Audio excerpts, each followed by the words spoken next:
Bonjour, c'est CryptoLise, bienvenue dans la quotidienne, notre rendez-vous de 8h du lundi au vendredi pour analyser les news crypto, le marché et bien évidemment le Bitcoin. J'espère que vous allez bien, du coup, en ce 9 novembre 2022, avec tout ce qui s'est passé hier et ce qui risque de se passer aujourd'hui et demain, et voire cette fin de semaine, avec toutes les annonces que l'on a. On a eu vraiment des choses rocambolesques. On attaque tout de suite avec les nouvelles, mais avant d'entamer, n'oubliez pas un petit like et un petit partage de la vidéo, et abonnez-vous si ce n'est pas déjà fait, ça aide énormément la chaîne.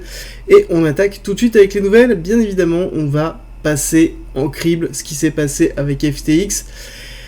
En tout cas, ce que je vais vous dire, c'est que on disait qu'on s'ennuyait. Cette année 2022, clairement, pour moi, a été à part, vraiment à part, sur bien des choses, avec des crises, sous fond de manipulation, trahison, règlement de compte. Et des fois, je me dis que nous sommes vraiment dans une telenovela, un peu du style Feu de l'amour, tellement c'est rocambolesque. Quand je raconte un petit peu ça autour de moi sur des personnes qui ne sont pas du tout autour de la crypto-monnaie, ne comprennent absolument pas comment c'est possible que des choses comme ça arrivent, et c'est totalement aberrant que dans une journée, on passe de c'est un crash à tout va bien, c'est un crash à bon je rachète. C'est quand même assez extraordinaire. Alors pour vous faire un petit peu le retour sur FTX et vous résumer la situation, je vais essayer de la résumer très synthétiquement. Je vous ai fait notamment des tweets hier pour ça. Binance investit dans FTX. FTX a fait du lobbying contre Binance et d'autres acteurs et accuse d'ailleurs Binance de le tuer lentement en vendant des FTT.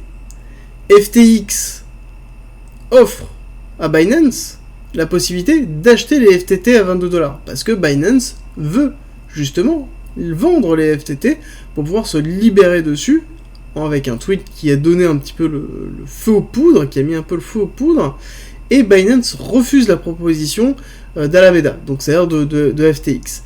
Les retraits continuent de s'accélérer du coup sur FTX, avec plus de 6 milliards de dollars qui ont été retirés de la plateforme, jusqu'à ce qu'ils soient bloqués, et là ça a été vraiment le déclenchement dans lequel on a eu un énorme crash. Le fait que les retraits ont été bloqués, c'est ce qui a mis vraiment le géant à terre. C'est là où on s'est rendu compte qu'il y a des problèmes de liquidité. Alors du coup, il n'y a pas eu de communication, quasiment pas à ce moment-là. La seule communication qui est sortie par la suite, qui a été faite notamment par CZ et donc Binance et FTX à travers Sam, sur le fait que Binance a signé, rachète FTX pour gérer les soucis de liquidité. Alors là-dessus, on va revenir parce que c'est pas vraiment un rachat pour l'instant, c'est en tout cas un accord préalable et qui est d'ailleurs assez libre, hein. C'est-à-dire que aucun des deux n'est obligé pour l'instant, c'est quelque chose qui a été fait, mais au vu de la gravité de la situation et à la vitesse à laquelle ça a été fait, ça ne pouvait pas être fait autrement. Voilà, ça il faut vraiment le prendre en considération. Alors déjà, avant de continuer, je voulais préciser deux choses, c'est que tout est parti d'un article de CoinDesk qui a récupéré notamment une balance sheet, donc c'est-à-dire l'équivalent en fait d'un état des assets de Alameda, donc qui est la société sœur de FTX, dans lequel majoritairement on avait du FTT et assez peu d'autres assets, FTT étant un petit peu le token créé par FTX, avec des schématiques un peu classiques de FTX prête des FTT à Alameda les utilise comme collatéral pour emprunter et financer d'autres achats. Et c'est vraiment le souci qui a fait peur à tout le monde, parce qu'on a revu une schématique de Luna, même si c'est totalement différent, même si on est dans une schématique sur lequel ce n'est pas géré par un algo, donc c'est totalement différent, mais ça reste un petit peu sensiblement identique, dans le sens où on se retrouve avec une société qui est backée majoritairement par ses propres assets. Donc là on se retrouve sur quelque chose qui est déjà très illiquide et qui risque de poser problème, et ce qu'on avait un petit peu cette notion d'illiquidité qu'on retrouvait sur Celsius.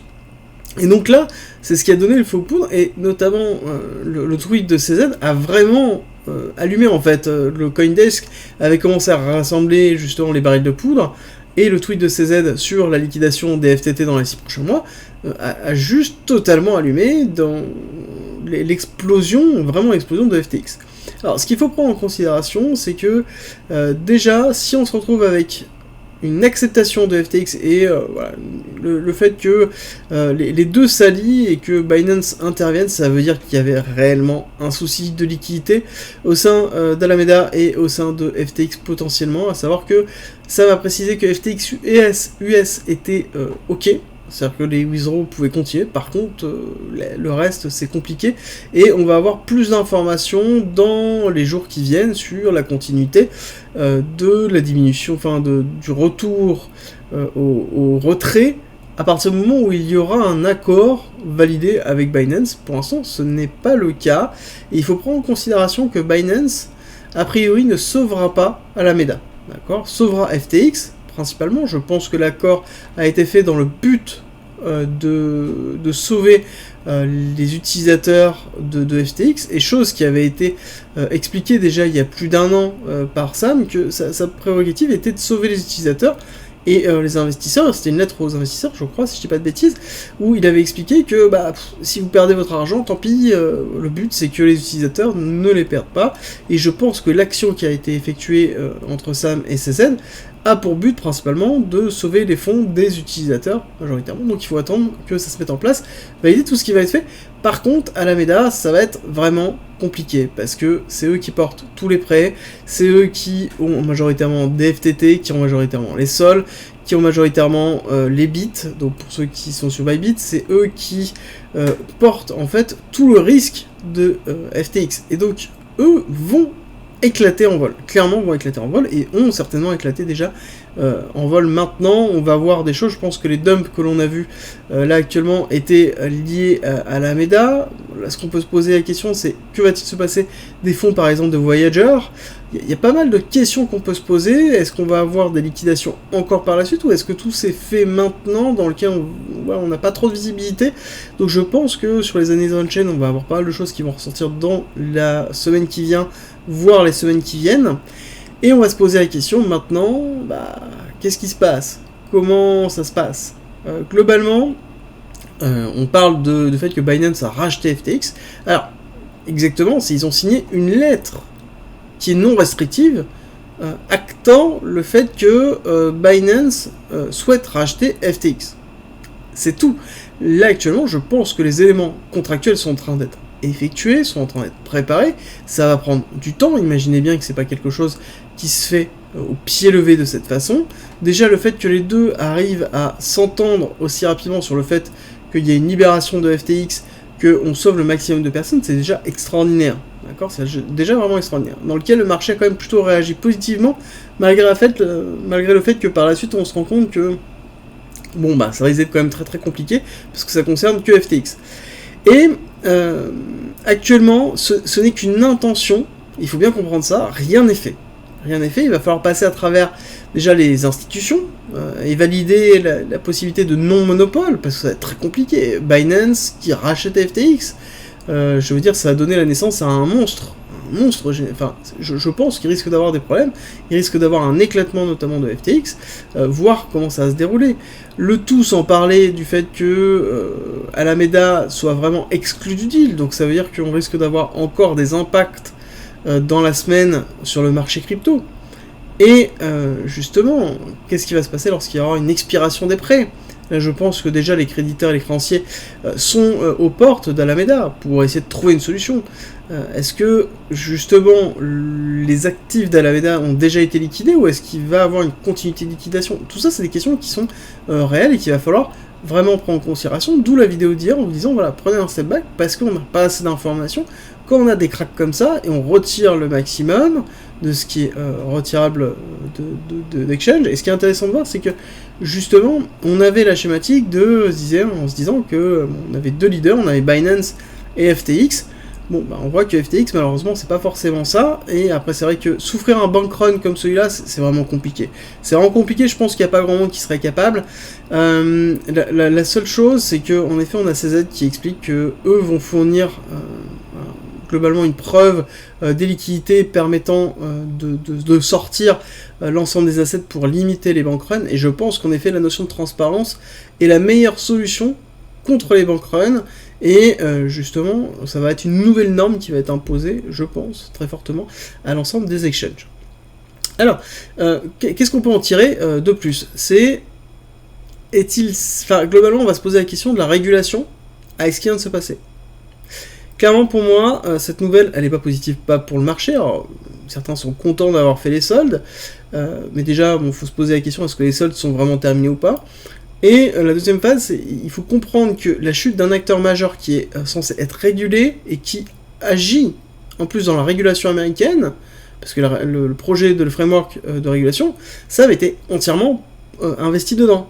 Que va-t-il se passer sur la régulation du marché crypto? Surtout dans les phases que nous vivons. Là, il faut vraiment se poser la question en se disant, ouf, ça va être compliqué, on va morfler, on va vraiment morfler. D'autre côté, c'est pas plus mal, ça veut dire qu'on aura quelque chose qui sera très lourd dès le début, sur lequel on pourra potentiellement forcer la construction dessus, mais ça veut dire aussi qu'il y a une problématique de crédibilité dans le marché crypto. Il y a une problématique de crédibilité. C'est-à-dire que quand on voit un acteur majeur, régulé, 14 milliards passer à 1 milliard, c'est dur, c'est vraiment dur, et ça va être vraiment très très compliqué pour la suite pour regagner cette notion de crédibilité. Alors, les questions qui va falloir se poser maintenant, et qui commencent à se poser d'ailleurs, d'ailleurs ça m'intéresse d'avoir vos avis en commentaire, c'est est-ce que c'était prémédité par CZ? Est-ce que c'était prémédité par Binance? Alors officiellement non, vu la série de tweets qu'il y a eu entre Sam et CZ et les éléments, on pourrait supposer que ce n'est pas le cas, mais est-ce que ce n'est pas une forme d'OPA ultra agressive? Ultra agressive. Je veux bien qu'il y ait un souci de transparence au niveau de CZ, mais est-ce que le moment était validé? Est-ce que l'impact du tweet qui a été effectué était mesuré par CZ? Est-ce que maintenant, il ne se mord pas les doigts? Parce que lui-même, Binance, va souffrir de ce qui va se passer par la suite, à travers certainement une chape de législation qui va être excessivement forte. Après, bon, étant donné qu'ils ont vocation à aller vers le domaine bancaire et financier tradi, forcément, la chape, ils sont prêts à l'affronter, mais ça n'empêche que ça va être très dur, et du coup, on se pose la question, est-ce que ça n'a pas été prémédité pour, justement, absorber FTX? Il faut comprendre que là, c'est une bouchée de pain, c'est vraiment on offre FTX sur une bouchée de pain, on offre un nombre d'utilisateurs sur une bouchée de pain, et à côté, on offre les assets de Voyager, de plein, tous ces assets-là vont être bradés parce que c'est le moment, c'est dans des cycles de liquidation de cette façon-là, c'est des choses qui sont généralement bénées directement. Alors ensuite, l'autre question qu'on va se poser, c'est pourquoi maintenant? Pourquoi maintenant, alors qu'on est en pleine élection mid-term, alors que les républicains sont plus ou moins donnés gagnants? Je vais vous faire un petit topo tout à l'heure, mais on se pose vraiment la question, surtout que Sam faisait partie d'un gros donateur démocrate, et globalement pro-régulation de la crypto, avec notamment un travail au niveau du framework sur l'institution, sur les institutions de Biden. Donc du coup, il faut vraiment se poser la question, est-ce que... Bon, c'est vrai que le timing est quand même bien choisi, là actuellement, on ne peut pas faire pire au niveau de la crypto, surtout quand on a une résilience de la crypto depuis très longtemps, depuis quelques mois, sur le marché traditionnel très fort, appuie très fort, bon, la crypto, elle bronche pas, elle bronche très peu, voire même surperforme, et là, justement, un événement aussi fort en crypto, voilà, globalement, il y a toujours une petite question, un petit point d'interrogation qui apparaît en se disant, ok, oui, mais ça fait quand même beaucoup, là, en termes de coïncidence. De toute façon, je pense qu'on en saura plus avec le temps qui passe. L'information importante à retenir pour moi, qui confirme ce qu'on a déjà vécu, c'est que le marché crypto n'a besoin de personne pour créer des crises. Voilà, clairement, quand on regarde un petit peu le graphique du BTC, je vous le remontrerai, mais c'est qu'on a la première chute qui est liée, oui, peut-être à la macroéconomie, mais clairement, les deux chutes suivantes, c'était Terra Luna, Celsius étant la contrepartie de Terra Luna. Et ensuite, on a quoi? Là, FTX. Donc, on passe quand même, avec 3 ici, qui est passé en plus de Celsius. Hein. Donc, on a quand même, les grosses chutes, les moins 50% qu'on a eu récemment, sur les 6, 7, 8 derniers mois, c'est principalement lié à une problématique de l'écosystème crypto. On est en train de purger la crypto-monnaie. Alors que, on est quand même relativement résilient maintenant, et je pense qu'on le sera encore plus maintenant, parce qu'on a fait la purge, parce que là, clairement, je pense que les institutionnels ne vont pas faire de produits combinés tout de suite avec de la crypto, donc c'est-à-dire qu'on va être entre nous, et ça veut dire aussi qu'on aura une forme de résilience qui sera mise en place, et ça il faut vraiment le garder en tête. En tout cas moi c'est la vision que j'ai au niveau de la crypto. N'hésitez pas à me dire ce que vous en pensez en commentaire. Alors on va terminer du coup ces nouvelles sur plusieurs petites choses. Premièrement, les midterms sont toujours en cours, malheureusement nous n'avons pas de résultats et on ne devrait pas avoir des résultats avant la fin de journée, voire même les jours suivants. Là, il faut vraiment prendre son temps, à savoir que, en plus, a priori, les républicains ne sont pas prêts à accepter le fait que les démocrates gagnent. Il y aura toute une schématique disant que ça a été truqué, donc là-dessus ça risque d'être très très compliqué en termes d'instabilité politique. Alors je ne suis pas pro-républicain, pro-démocrate, loin de là, c'est juste factuel, c'est les entretiens qui ont été donnés, c'est les choses qui sont effectuées, et dans tous les cas, les résultats sont très serrés maintenant, et on donne les républicains légèrement en avance. Il faut comprendre que suite aux midterms, quand on regarde l'historique des différents midterms, les stocks ont majoritairement répondu positivement à la fin des midterms, que ce soit sur une forme de segmentation entre républicains et démocrates, ou une confirmation, peu importe, les stocks ont majoritairement, à 80%, 85%, répondu positivement, voire justement, est-ce que le SP500, le Nasdaq vont répondre positivement dessus. Est-ce que ça aura un impact sur les cryptos ? Je ne pense pas. Je pense qu'il faut vraiment prendre un step back. Je vais vous expliquer un petit peu tout ça. Il faut aussi comprendre en considération que jeudi, demain, nous avons l'inflation, les chiffres d'inflation qui sortent aux US, qui est très importante parce qu'on s'attend à une légère diminution. Si on n'a pas la légère diminution, là, le stock market risque de prendre très très très très cher. 9500 sur le Nasdaq, on va en discuter tout à l'heure techniquement, mais on va vraiment prendre très cher. Donc là, il faut impérativement tenir cette inflation, tenir les directives. Normalement, on devrait y être avec ce qui s'est passé, donc il va falloir patienter les chiffres de jeudi. De toute façon, pour terminer ces nouvelles, je ne pense pas que le marché crypto bénéficiera d'une annonce positive dans l'état général du marché crypto et de l'incertitude qui tourne autour. Par contre, si les nouvelles ne sont pas bonnes, cela pourrait vraiment aggraver la situation.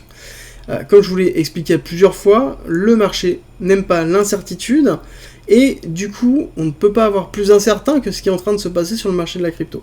Oui, on a une annonce, mais rien n'est acté, et on sait que ça va être très compliqué. Donc là, on a une forme d'incertitude, et je pense qu'on va avoir une zone de neutralité, voire même une accélération baissière, à cause de cette incertitude dans le marché crypto. Donc la résilience du marché crypto, on peut l'oublier pour l'instant, tant que ce n'est pas réglé, tant qu'on n'a pas des certitudes qui commencent à apparaître, et à savoir qu'on a une peur généralisée. Et pour moi, la résilience du marché crypto n'aura de limite que la certitude du marché dans cette période de peur généralisée. Alors c'est pour vous dire à quel point la résilience risque de ne pas être là, il faut vraiment prendre un petit step back et vraiment respirer par rapport à ça, parce que je sais qu'il y en a qui sont toujours bloqués sur FTX.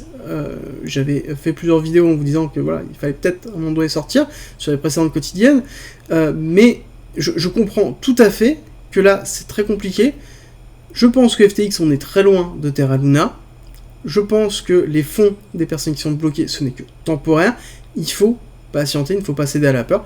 Il faut prendre un step back, et surtout, c'est le plus important, c'est la vidéo que je vous ai faite hier. Voilà. Prenez du recul, laissez cette semaine passer, laissez les nouvelles passer, parce qu'il y a beaucoup de feux aussi qui arrivent, donc il faut vraiment prendre du recul.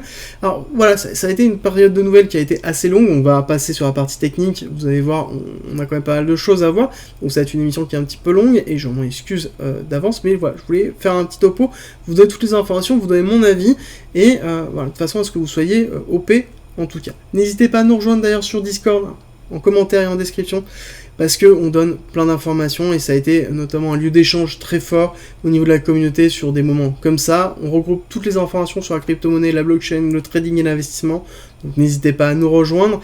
Et pour ceux qui veulent soutenir la chaîne, et qui veulent soutenir le Discord, et qui veulent aller plus loin, bah justement on a mis en place un premium qui a plein d'avantages, avec beaucoup de contenu en plus de 100 vidéos et 300 pages de guides et de formations structurées sur un parcours pédagogique, et ça continue à augmenter toutes les semaines. On a des briefs et des stratégies de trading, des stratégies d'investissement, des lives hebdomadaires, des briefs que j'effectue quotidiennement sur le marché pour vous donner un complément d'information supplémentaire à la quotidienne, qui vient en complément de la quotidienne et qui même renforce la quotidienne, et globalement tout pour aller plus loin. Donc n'hésitez pas à nous soutenir si vous le souhaitez, et pour ceux qui sont intéressés et qui se posent des questions, en haut à droite je vous fais un petit lien vers une vidéo qui vous explique absolument tout.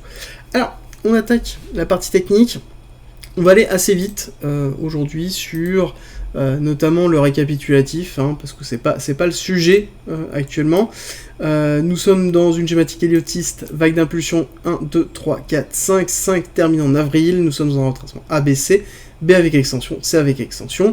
Et nous sommes au niveau de l'extension 382 de la A, donc on est sur un statut classique. Nous sommes dans l'order block, et ici on voit des choses intéressantes.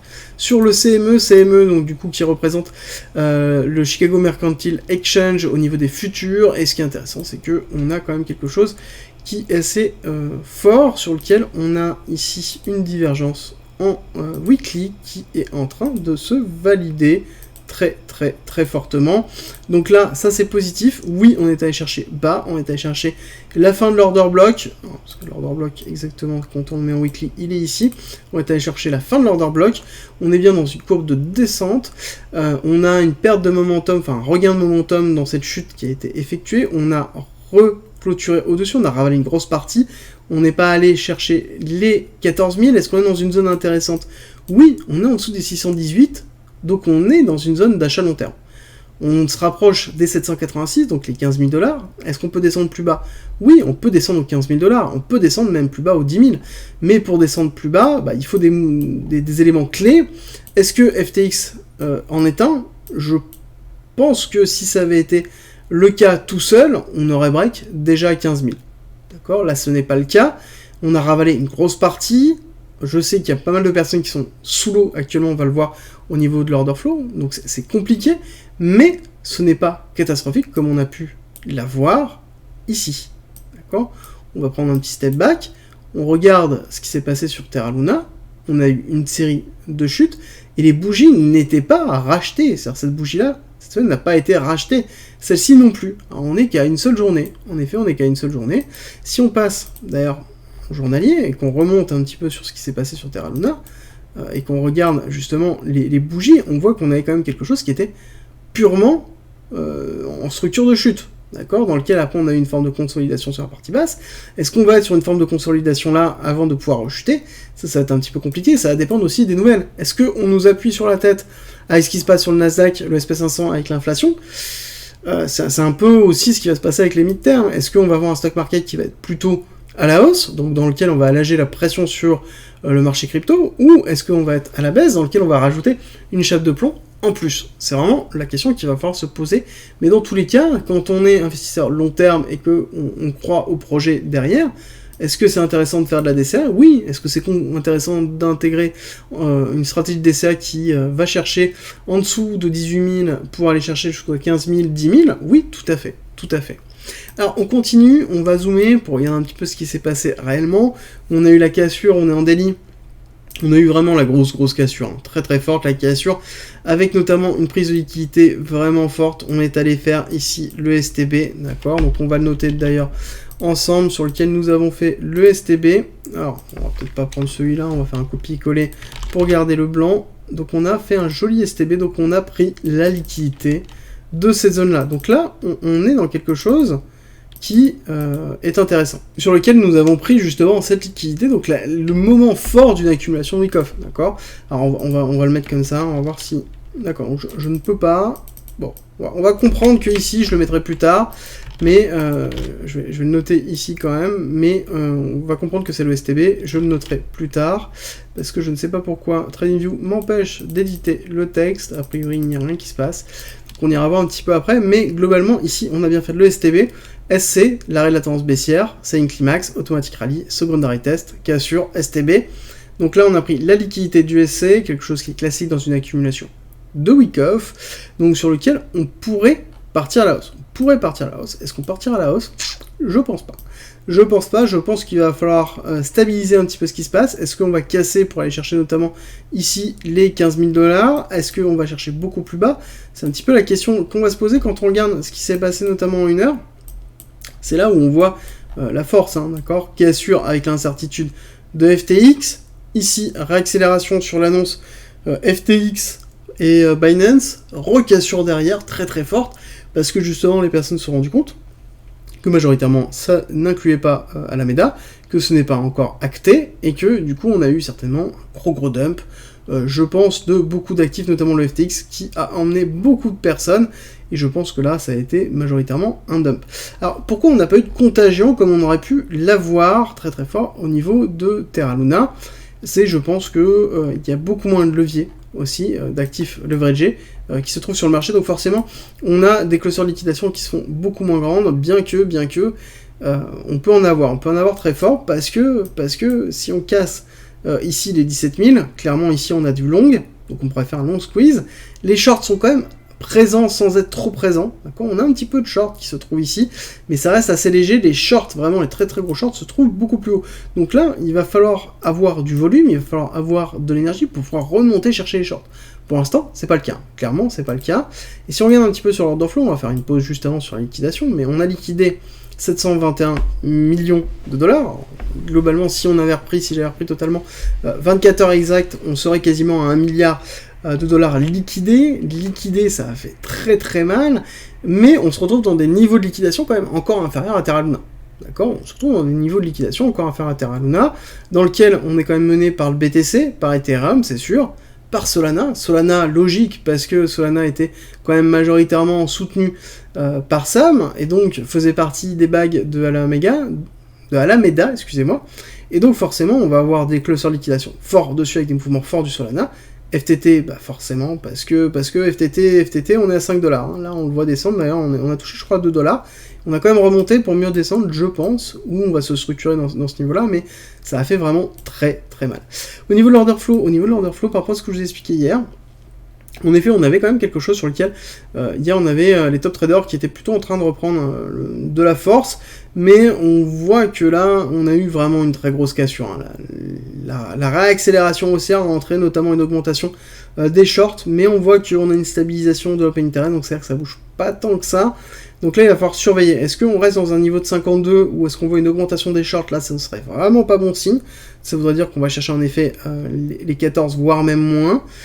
Par contre, si on retourne sur une augmentation des longues et qu'on reste dans une augmentation des longues sur la totalité des comptes de Binance, ça veut dire qu'on est dans une phase d'accumulation qui est propre principalement à un STB dans lequel on pourrait restructurer ici l'open interest pour repartir à la hausse. Ce qui est intéressant, c'est que pour une fois, on est repassé vraiment en dessous de 2,5 au niveau du ratio market cap. Donc on a vraiment allégé le train fortement, et je pense que dans l'open interest, on a quand même encore beaucoup qui sont notamment en short actuellement, et que si on retire les shorts, on devrait plus sur l'open interest qui serait dans les alentours de 100 voire 80. Donc on a vraiment allégé le train, ce qui est plutôt positif pour un départ haussier ou pour une structuration d'accumulation long terme. On va voir ce qui va se passer, les annonces qui vont être faites dans les jours qui viennent, et ça encore une fois, l'order flow va réagir à ces annonces, et là-dessus il va falloir voir les positions qui vont être prises, parce que étant donné qu'on a un manque de liquidité, on peut bouger très vite très fort, et justement c'est déterminant ce qui risque de se passer. Au niveau du Nasdaq, on est plutôt soft, on est plutôt soft sur ce qui s'est généré. On a une petite cassure ici au niveau du Nasdaq, mais qui a été ravalée, et on est dans une force de structuration. On est sur quelque chose assez chill, dans lequel on est dans une zone tout simplement de stabilisation, je pense, en attente des mid-term et de la fin des mid-term, tout simplement. Et si on regarde ici, avec un petit peu de recul, notamment, on voit qu'on est quand même dans une structure, on va refaire, avec cette fois-ci de pinceau, on est dans une structure ici sur lequel on pourrait avoir une continuité baissière, c'est un petit peu ce qui est en train de se donner. Je pense qu'il faut prendre un petit peu de recul. Là, actuellement, l'instabilité politique américaine, plus on rajoute l'instabilité générale que l'on a au niveau des chiffres de l'inflation et de la Fed, donc on va prendre un petit recul. Moi je vois notamment ici un RSI qui en perd de momentum aussi, donc là il faut juste patienter, attendre les nouvelles, ne pas anticiper, et on voit bien que là on a eu vraiment une très grosse cassure, d'ailleurs cassure qui a été avant le BTC, la cassure du BTC a eu lieu avant la cassure du Nasdaq. Est-ce qu'il n'y a pas eu une liquidation aussi d'un certain nombre de stocks pour récupérer de la liquidité et injecter ailleurs? C'est une question qu'on peut se poser, parce que ça fait une chute de quoi? Ça fait une chute, si on prend l'autre bougie, de 2,5. Ça fait quand même conséquent. Mais ça reste quand même voilà, des choses sur lesquelles on peut supposer qu'il y a eu une partie de liquidation, ou en tout cas des ventes massives qui ont été faites pour éviter les liquidations. Chose qu'on est en train de voir d'ailleurs, petite chose au niveau des liquidations, si vous regardez AAV, vous allez voir que la demande pour du stablecoin a éclaté. Et d'ailleurs, si vous voulez avoir des bons rendements, moi personnellement, je me suis installé sur AAV Avalanche en USDT. Là-dessus, vous avez 5% d'APY plus des petits AVAX gratos. Donc, ne pas hésiter à y aller. Là, actuellement, c'est intéressant de sortir vos cryptos, notamment votre cash des exchanges, surtout s'il n'est pas utilisé. Voilà. S'il n'est pas utilisé, autant le sortir. N'oubliez pas Nature Key, Nature Coin. Donc, n'oubliez pas ça. Donc, c'est intéressant. Voilà. Ça peut être intéressant de sortir ce que l'on peut sortir actuellement et de le placer ailleurs en attendant que ça se calme. Et ensuite, on a le DXY qui a cassé. D'accord, ça y est, c'est ce que je vous ai dit, il fallait qu'on casse, là on casse, donc ça veut dire qu'on peut avoir une réaction haussière, c'est pas gênant, on s'en fiche. L'important, c'est qu'on a validé quand même une pattern de retournement, on est allé chercher plus bas que ce niveau, que cette bougie-là qui a donné l'impulsion, et on a surtout cassé le précédent lot, donc ça veut dire qu'on est vraiment dans une structure qui peut potentiellement casser baissier. Si on regarde en weekly notamment, voilà, en weekly on voit bien que là on a refait une structure, donc on a bien ravalé une autre partie. Donc là on va attendre la fin de semaine, mais je pense que c'est bien parti pour avoir une chute notamment, enfin en tout cas une grosse correction de l'indice dollar sur lequel on pourrait aller retester notamment les 104. Ce serait intéressant. Ça donnera un peu d'espace aux cryptos, ça donnera un peu d'espace aux indices, et justement c'est peut-être ce dont on a besoin. N'hésitez pas à me dire ce que vous en pensez en commentaire, comment vous avez vécu cette journée d'hier. Et en tout cas, sachez que on est tous là, le Discord est à dispo si vous souhaitez en discuter, mais bon, on s'en est plutôt pas trop mal tiré si vous voulez mon avis.